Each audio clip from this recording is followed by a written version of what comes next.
श्री स्वामी समर्थ. माझ्या प्रिय मिथुन राशींच्या बंधू आणि भगिनींनो, आजचा हा अतिशय खास आणि महत्त्वपूर्ण संदेश तुमच्या आयुष्याला एक असे अद्भुत वळण देणार आहे ज्याची तुम्ही स्वप्नातही कल्पना केली नसेल.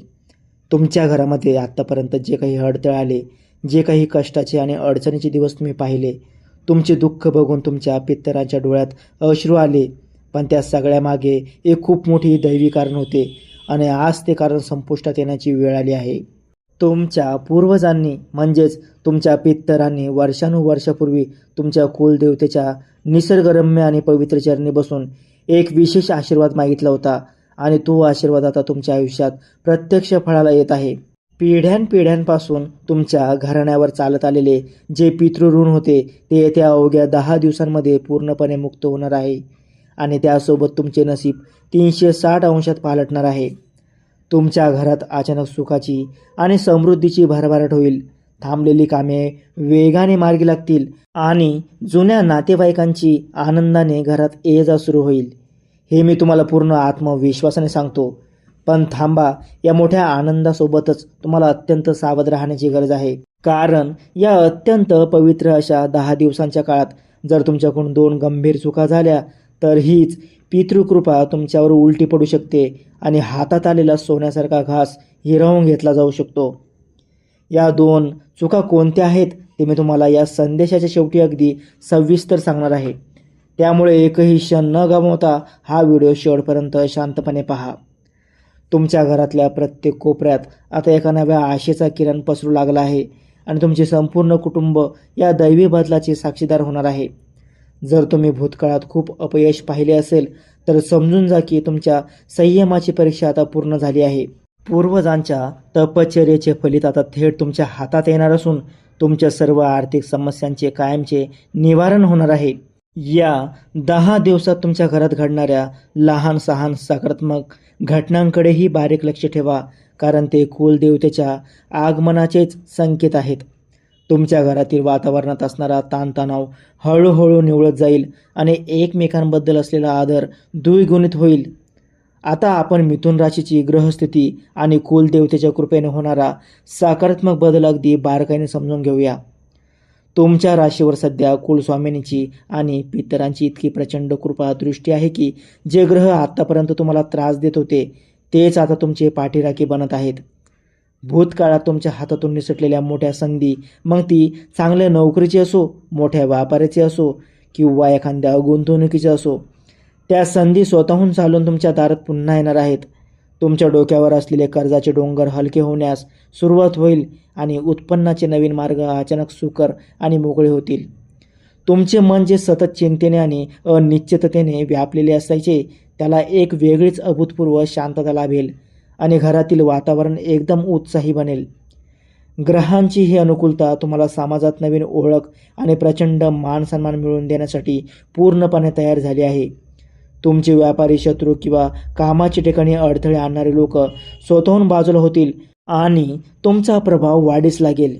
जुन्या आजारांमधून किंवा आरोग्याच्या तक्रारीमधून तुम्हाला अचानक मोठा दिलासा मिळायला सुरुवात होईल. तुमच्या विचारांमध्ये सकारात्मकता येईल आणि नवीन काम सुरू करण्यासाठी लागणारा प्रचंड उत्साह तुमच्यात संचारू लागला आहे. प्रत्येक पावलावर तुम्हाला कोणाचे तरी अदृश्य संरक्षण पाठीशी असल्याचा स्पष्ट अनुभव येईल. पहिली महत्त्वाची तिथी म्हणजे 20 तारीख म्हणजेच दुर्गाष्टमीचा तो अत्यंत पावन आणि मंगलमय दिवस.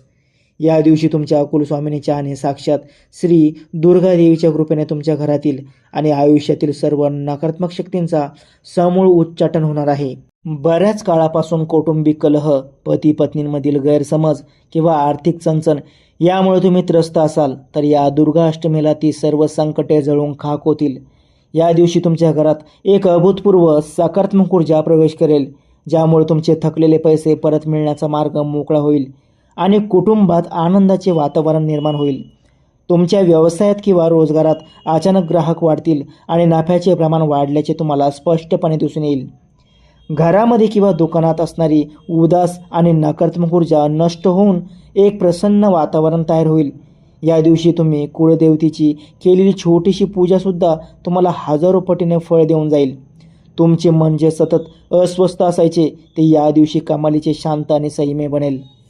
घरातल्या लहान मुलांच्या प्रगतीचे चांगले समाचार तुम्हाला ऐकायला मिळतील, ज्यामुळे तुमचे मन तृप्त होईल.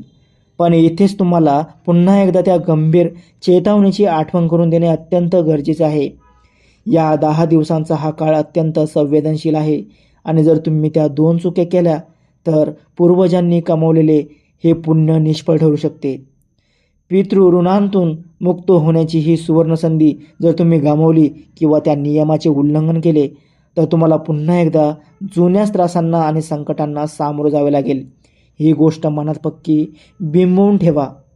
कोणताही अहंकार किंवा गर्विष्ठपणा या काळात तुमच्या वर्तनात येऊ देऊ नका, अन्यथा दैवी कृपा दूर निघून जाईल. आपल्या घरातील मोठ्यांचा आणि पूर्वजांचा अनादर होणार नाही याची प्रत्येक क्षणी काळजी घ्या. ही चेतावणी केवळ घाबरवण्यासाठी नाही तर तुम्हाला योग्य मार्गावर ठेवून सर्व लाभ मिळवून देण्यासाठी आहे. दुसरी महत्त्वाची तिथी आहे 23 तारीख, म्हणजेच एकादशी आणि भद्रयोगाचा अत्यंत महत्त्वाचा दिवस. या दिवशी तुमच्या पितरांच्या अखंड आशीर्वादाने तुमच्या मनावर असलेले वर्षानुवर्षाचे ओझे पूर्णपणे हलके होणार आहे. तुमचे विचार अत्यंत स्पष्ट होतील आणि भूतकाळातील निर्णयातील गोंधळ कायमचा दूर होऊन नवीन दिशा मिळेल. परंतु या दिवशी भद्रा काळ असल्याने तुम्हाला एक विशेष काळजी घ्यायची आहे. कोणतेही मोठे आर्थिक व्यवहार, नवीन करारावर स्वाक्षऱ्या किंवा लांबचे प्रवास करताना अत्यंत सावधगिरी बाळगा. संयम आणि कुलदेवतेचे स्मरण ठेवून घेतलेला प्रत्येक निर्णय तुम्हाला भविष्यात मोठे यश आणि समृद्धी मिळवून देईल. तुमच्या जवळच्या मित्रांकडून किंवा भागीदाराकडून तुम्हाला मोलाचे सहकार्य आणि योग्य मार्गदर्शन प्राप्त होईल. पैशांची आवक वाढेल, पण भद्रा काळामध्ये उधळपट्टीवर थोडे नियंत्रण ठेवणे तुमच्यासाठी फायदेशीर ठरेल. जुने कायदेशीर वाद किंवा जमिनीशी संबंधित प्रश्न शांततेच्या मार्गाने सुटण्याकडे झुकतील. तुमच्या वाणीत एक प्रकारचा गोडवा येईल, ज्यामुळे कठीण कामेसुद्धा सहज शक्य होतील. तिसरी महत्त्वाची तिथी म्हणजे 27 आणि 30 तारीख, म्हणजेच नारळी पौर्णिमा, रक्षाबंधन आणि त्यासोबत येणारे चंद्रग्रहण. हा काळ तुमच्या कौटुंबिक नात्यांना एक घट्ट, प्रेमळ आणि अतूट धाग्यात बांधणारा ठरणार आहे. भावा बहिणींमधील प्रेम वाढेल आणि जुने झालेले सर्व मतभेद व गैरसमज कायमचे मिटतील. या चंद्रग्रहणाच्या काळात जे लोक आपल्या आयुष्यात प्रामाणिकपणे चालतात आणि पितरांचा मनापासून आदर करतात त्यांना या ग्रहणाचा अत्यंत प्रचंड आणि सकारात्मक फायदा होणार आहे. त्यांच्या संपत्तीत आणि मान सन्मानात मोठी वाढ होईल. अचानक धनलाभाचे किंवा अनपेक्षित मार्गाने पैसे मिळण्याचे योग या काळात अतिशय प्रबळ होत आहेत. समाजातील मोठ्या आणि प्रभावशाली लोकांशी तुमचे नवीन संबंध प्रस्थापित होतील, जे भविष्यात खूप उपयोगी पडतील. तुमच्या घरातील धार्मिक आणि मांगलिक कार्याचे नियोजन सुरू होईल आणि जुने वाद मिटून एकोपा निर्माण होईल. ग्रहण काळात केलेले नामस्मरण तुमच्या आयुष्यातील जुने दोष पूर्णपणे धुवून काढेल. चौथी आणि शेवटची तिथी म्हणजे 31 तारीख, म्हणजेच संकष्ट चतुर्थीचा अत्यंत मंगलमय आणि पावन दिवस. या दिवशी विघ्न, हर्षाच्या आणि कुलदेवतेच्या आशीर्वादाने तुम्ही पितृऋणांतून पूर्णपणे मुक्त होणार आहात. ही तिथी तुमच्या आयुष्यातील एका नव्या समृद्ध आणि दिव्य सुवर्ण काळाची अधिकृत सुरुवात करेल. तुमचे सर्व अडकलेले मार्ग मोकळे होतील, व्यवसायात प्रचंड वाढ होईल आणि घरात कायमस्वरूपी समृद्धी आणि शांती नांदू लागेल. नवीन घर, गाडी किंवा मालमत्ता खरेदी करण्याचे तुमचे स्वप्न आता प्रत्यक्षात येण्याच्या दिशेने वेगाने पावले टाकेल.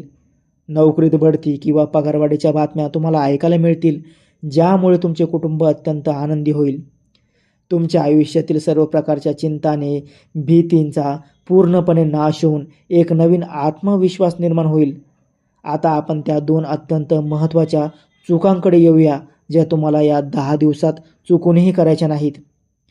पहिली चूक म्हणजे तुमच्या पितृकृपेला किंवा पूर्वजांच्या अस्तित्वाला नाकारणे, त्यांचा अनादर करणे किंवा घरातील वृद्धांचा आणि आईवडिलांचा अपमान करणे.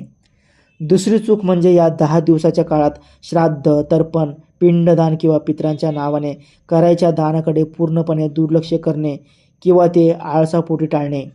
जर तुम्ही या 2 चुका केल्या तर मिळणारा हा सर्व दैवी आशीर्वाद निघून जाऊ शकतो आणि ग्रह पुन्हा प्रतिकूल होऊ शकतात. म्हणून अत्यंत नम्रतेने आणि भक्तिभावाने या दिवसांचे पालन करा. आपल्या हातून कोणत्याही असहाय्य व्यक्तीचा किंवा प्राण्यांचा छळ होणार नाही याची विशेष खबरदारी घ्या. घरातील देव्हाऱ्यात दररोज संध्याकाळी तुपाचा दिवा लावून कुलदेवतेची आणि पितरांची क्षमायाचना करा.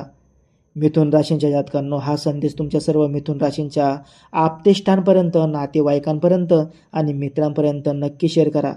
खाली कमेंट बॉक्समध्ये तुमच्या कुलदेवतेचे आणि पितरांचे नाव अत्यंत श्रद्धेने आणि भक्तिभावाने लिहा. आपल्या चॅनलला लगेच फॉलो आणि सबस्क्राईब करायला अजिबात विसरू नका, जेणेकरून असेच मार्गदर्शन तुम्हाला नेहमी मिळत राहील. कुलदेवता आणि तुमचे पितृदेव तुमचे नेहमी कल्याण करोत. तुमच्या घरात अखंड आनंद आणि समृद्धी राहो. धन्यवाद.